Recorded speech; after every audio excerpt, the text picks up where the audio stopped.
আপনারা যেভাবে দেখতেছেন, যে নদীটা দেখতেছেন সেই নদীটা হলো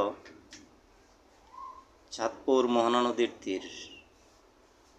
কয়েকটা নদী একসাথে লাগছে, সেই নদীর মাঝখানে দেখেন কিভাবে ঢেউ, আর সেই ঢেউয়ের মাঝখান দিয়ে আপনার পাথর বড় নৌকা এভাবে ছুটছে।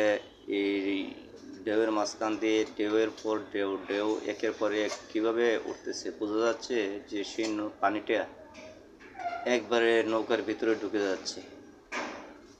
এখানে বাঁচাটা অনেক দায়, অনেক কষ্ট। আপনারা দেখেন কিভাবে নৌকাগুলা ছুটছে। এই নৌকা দেখতে দেখতে আপনার বরিশাল যায়, খুলনা যায়, বিভিন্ন বিভাগে যায়। এই নৌকাগুলি সিলেট থেকে পাথর বোঝাই দিয়ে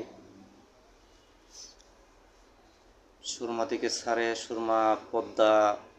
সুরমা থেকে ছাড়ার পরে পদ্মা নদীতে আসে।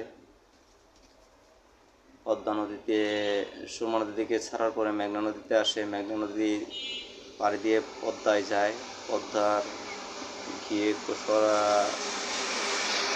নদী হয়ে চাঁদপুর মোহনায় অ্যাটাক হয়। ওখান থেকে বিভিন্ন জায়গায় মাধ্যমে প্রচারিত হয়।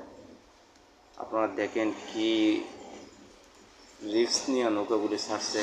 এই নৌকাগুলি এত পরিশ্রম করে মানুষের টাকা উপার্জন করে, জীবন বাজি রেখে টাকা উপার্জন করে, তাদের ফ্যামিলির সুখের জন্য তারা জীবনকে বাজি রেখে পরিশ্রম করে টাকা উপার্জন করে।